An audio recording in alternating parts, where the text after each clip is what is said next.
Are you waiting for your next MMO experience? Well, Blue Protocol is on the horizon and it's looking like it has a lot of potential. Recently, the developers held a live stream going over some key dates for the game, such as the Japanese release date that's been revealed, a new Western launch window, and that they will be rolling out post-launch content. This stream was a big one for those of us that have been following the game, and there is a lot to unpack, so in today's video, we're going to cover all of this information from the stream. Let's start with the biggest piece of news for us Western players.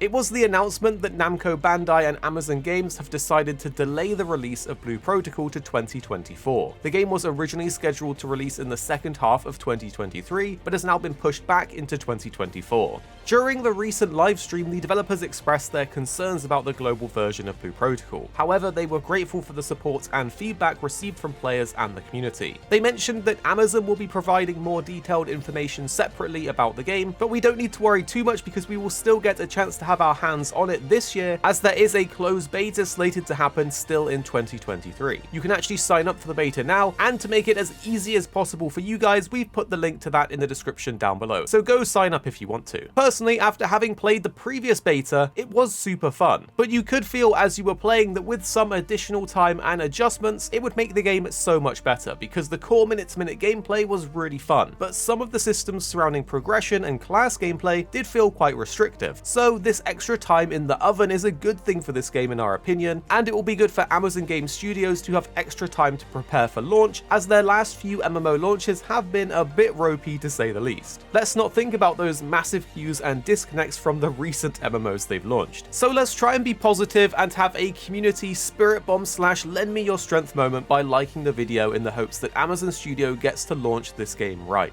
Although our Western version of the game is being delayed, the Japanese version of the game is still steaming ahead, as the game is set to launch in Japan very soon on June 14th. So if you're moving to Japan or know how to be sneaky, then you could be playing the game as soon as next month. The game will initially launch on PC, but the console versions for PlayStation 5 and Xbox Series X and S will be launching at a later date. If you are interested in trying it out, you'll be happy to hear that players will be able to preload the game a whole week in advance, but you must have uninstalled any previous versions of Blue Protocol due to compatibility issues that may arise due to the different versions of the game. One great thing about the Japanese version launching so soon is that we will get an idea of the launch content of Blue Protocol that we'll get in the West. The developers have detailed both the launch content for the game and the roadmap for its post-launch content. For launch, we know that it will include 3 story chapters of the campaign. From what we saw of the story missions had noticeably more cutscenes and depth to them. Some of the scenes felt like you were basically watching an anime with friends, which was a really awesome experience in an MMO. In addition to these first 3 story chapters, the maximum level for players will be 50, and in the beta it took quite a while to get to level 20, so we imagine that the leveling process will be on the slower side in general, and with there being 50 levels, it means players will be in for a sizable grind, which is what MMOs are usually known for anyway. They also reiterated the 5 launch classes coming to the game, which will be the Blade Warden, the Keen Strider,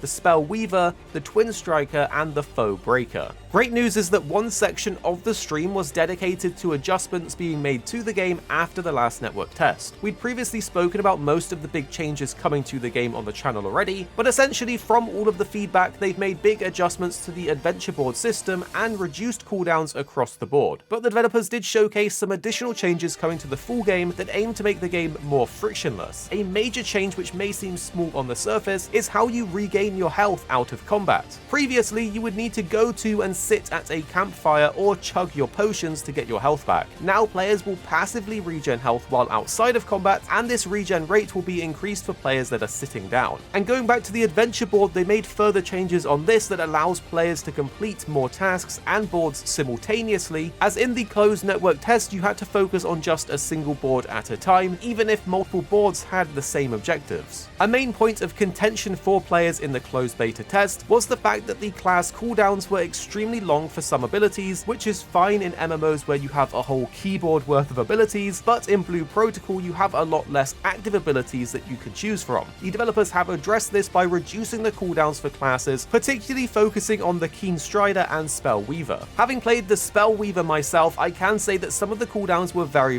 long, so you ended up spamming the lower cooldown moves or your basic attacks, which didn't feel so good. I also played a lot of Foe Breaker, which also had some 40 and 50 second cooldown abilities, and when that's on all of your abilities, you end up just auto attack looping until 50 seconds passes so you can do your moves again. So it's really good that they are reducing this across the board for these classes, as it will just make the combat more engaging. And it was so satisfying when you could use your abilities, so using them more is definitely a good thing. Now let's talk about the future of Blue Protocol. The developers did explain how the roadmap for the game will work. Essentially, because the game is split into story chapters, we will be getting the first 3 at launch. We know from the roadmap that every 4 months a new chapter will launch for the game that will include a cycle of new missions, story content, and additional gameplay content in the form of either new minigames, rules, and potentially new classes. They did stress that not every single content drop on the roadmap will mean a new class is coming to the game, but it's great to know that there are brand new classes coming at some point, because I know some players were looking for a class that more appeals to their usual playstyle, and the current ones didn't meet that style. But for the Japanese version of the game, Chapter 4 will be releasing in October, and that whole section of post-launch support will include 2 season passes and the previously mentioned gameplay content. So this is great news for players in Japan, but for us Western players, if we want to hear more possible news about the Western version, including the date for the beta, then we might get lucky at the upcoming Summer Games Fest, which is on June 8th, 2023. Also, while we were making this video, the official YouTube channel dropped a new trailer showing off some of the locations that we will be visiting in Blue Protocol. So we're going to leave this one with you guys, so we hope you enjoy it.